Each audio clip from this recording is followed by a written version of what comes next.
The transformative power of martial arts. By understanding the darkness that is often hidden behind the brighter, more admirable aspects of combat sports and martial arts, I managed to rediscover why martial arts had drawn me in with such unwavering devotion and changed my life in ways I would have never imagined. Over time, a clear reason unveiled itself. If it had not been for martial arts, many of the people I know would have not made it out of the lowest, darkest times.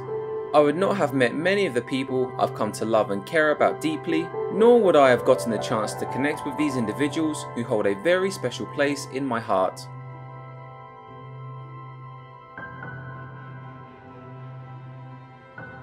Today, with mental health issues at an all-time high around the world, the COVID crisis shot it to an outstanding 40%, I found myself thinking about how much peace martial arts has brought to people around me.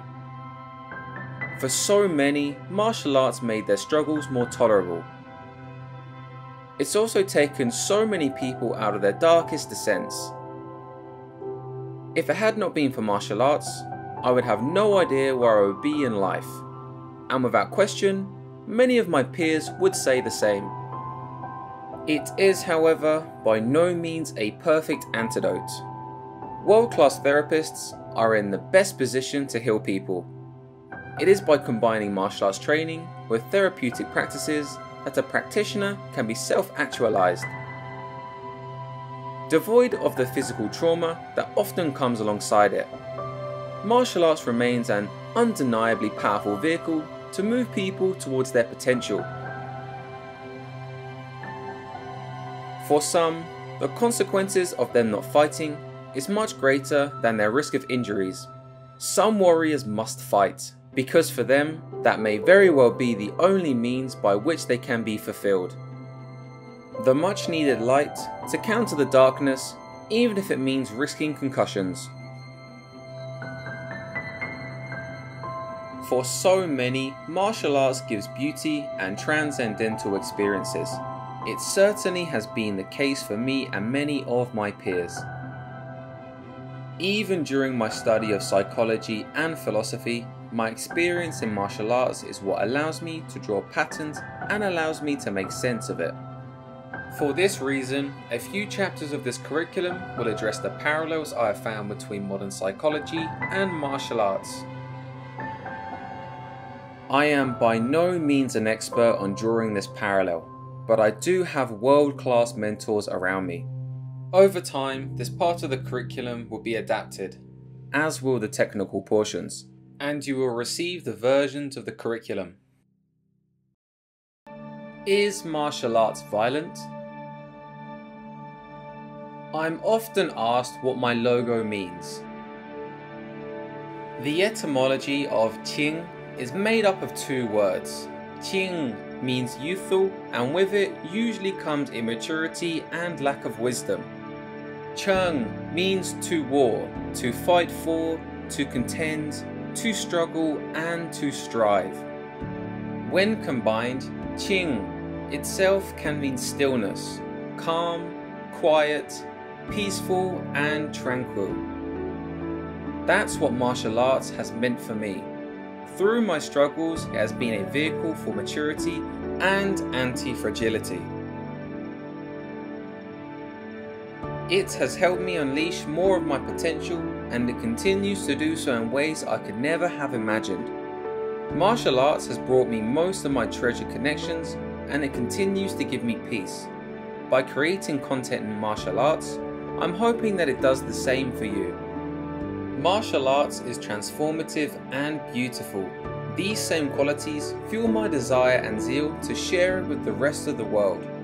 Yes, it may be brutal and violent, but to address the claims that combat sports are filled only with violence and brutality, I must also suggest that the same people who make such claims may have forgotten that fighting is inherently primal. Being better fighters on the battlefield could very well be the reason why we are living today. In many ways, we are the ancestral survivors of warriors who have fought for our peace and our existence. This means that we have evolved with that warrior gene in us, and there is no doubt that there are some, or perhaps many among us, who are more attuned to this.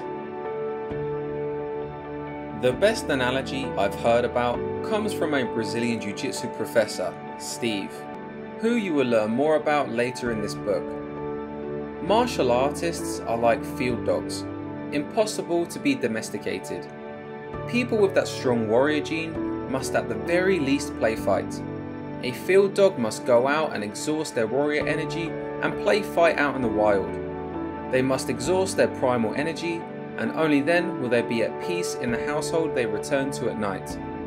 But if you force a field dog to stay in the house all the time and expect him or her to act like a domesticated dog, they will grow to be more aggressive and dangerous, as they haven't exhausted that warrior energy that is contained within them. For many, exhausting this energy is their best chance at being able to love. Many martial artists are the same. Some have it to a greater degree, and they are the ones who must become a general of an army or enter the battlefield as soldiers. In a sense, the trainers and trainees of any martial arts gym is just a general and its soldiers, facing off against another tribe or country with a different set of attributes and systems.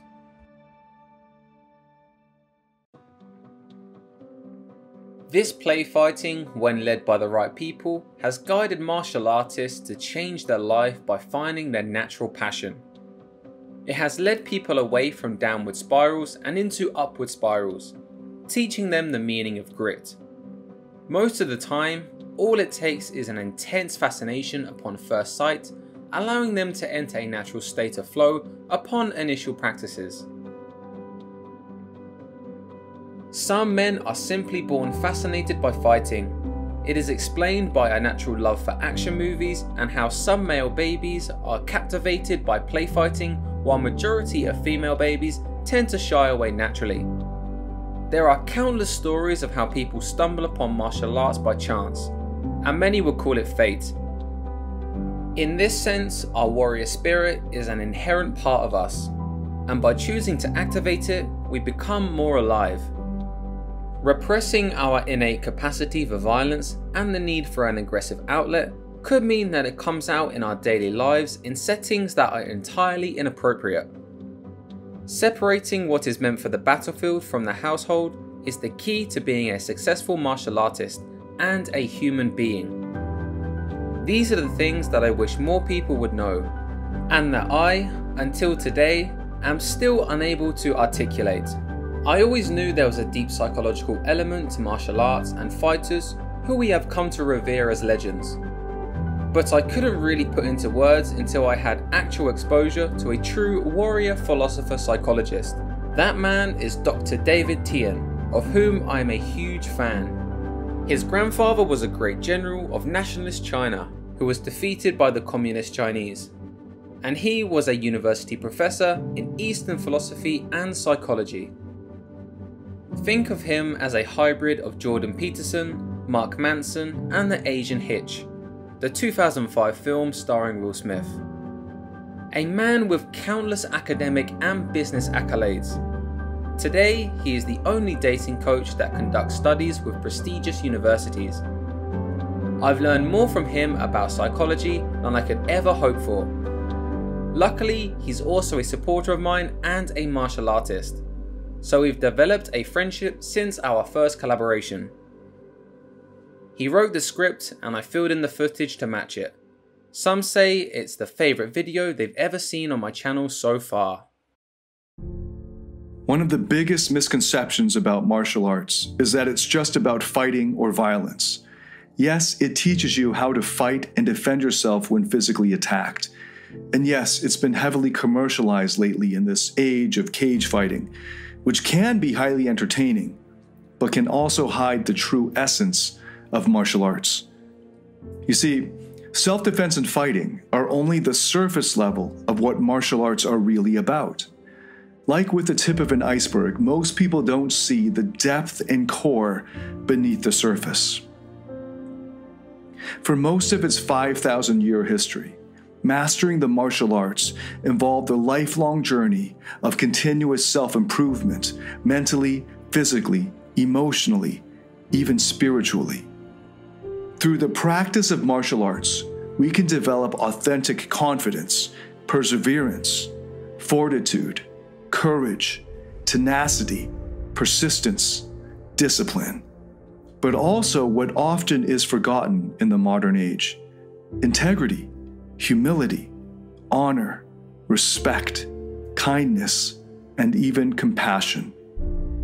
Quoting the founder of One Championship, Chatri Sityodong, martial arts has the incredible ability to change lives, to turn weakness into strength, to mold fear into courage, to transform the ordinary into the extraordinary.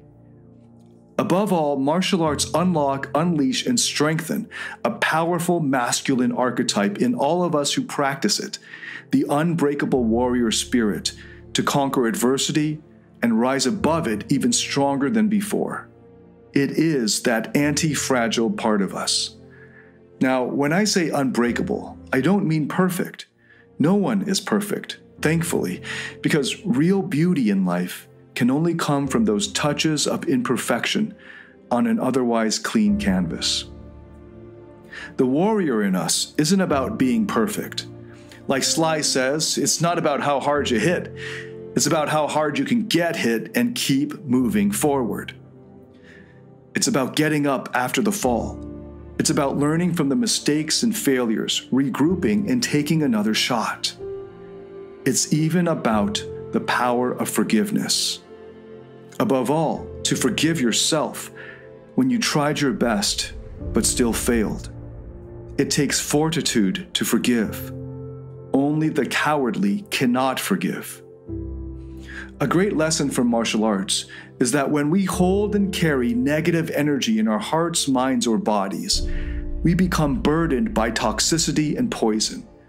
We tense up and freeze, lacking fluidity or flexibility of movement. The martial arts train us to relax our bodies, minds, and hearts under progressively stressful situations. When the rest of the world tenses up, a martial artist breathes more deeply and lets go of his tension. The martial artist stays relaxed and conserves his energy until just the right moment to strike. If he doesn't, he gasses out, in the cage and in life. Martial arts teach us controlled aggression and point us to the important life principle of counterstriking. They teach us that we don't always have to charge headlong into things, full of nervous, agitated energy. Instead, we learn to stay calm and relaxed, hanging back until the opponent strikes and finally reveals an opening. Even the earliest ancient texts in China explain this connection between counterstriking and mastering life, such as in the ancient 4th century BCE text, the Tao Te Ching. Quote, "Martial practitioners have a saying, I would not strike first, but would rather lay in wait. I would not advance an inch, but would rather step a foot back." This is called practicing the Tao of effortless action. Mastering the martial arts requires being fully present, mentally, physically, emotionally, being in the moment and not in your head.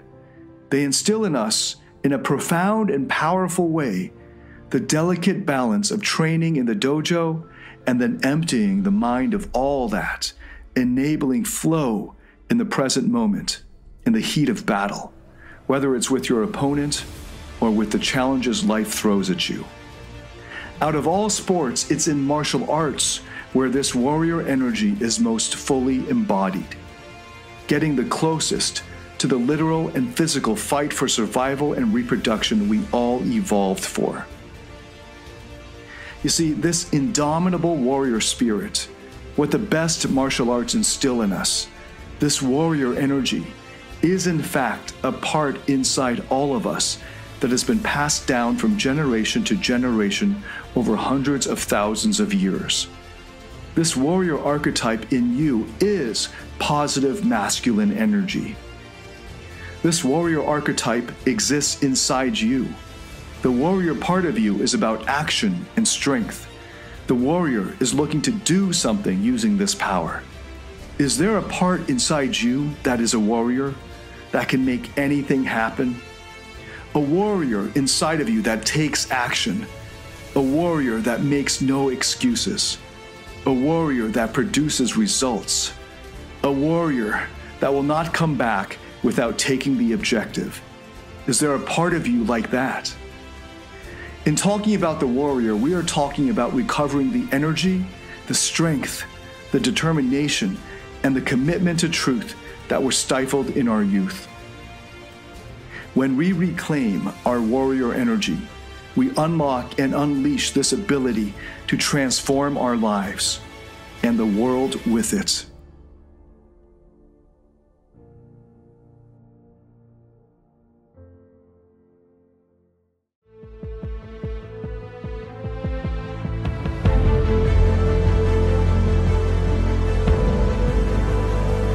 Roland catching video very good โรเลนแคชชิ่งก็ดีนะที่ได้ทำสโลว์ขึ้นมาเพื่อจะได้ให้คนรู้ว่า Lawrence Keshin's YouTube channel. Do yourself a favor, go to his channel and subscribe. He has one of the best channels in the world on striking technique. ในวิดีโอของ Lawrence Kenshin ที่เปิดให้ดูเมื่อสักครู่นี้นะครับที่ผมดูผมว่ามันก็ดีนะว่าจากเด็กรุ่นใหม่เนี่ยคือบางที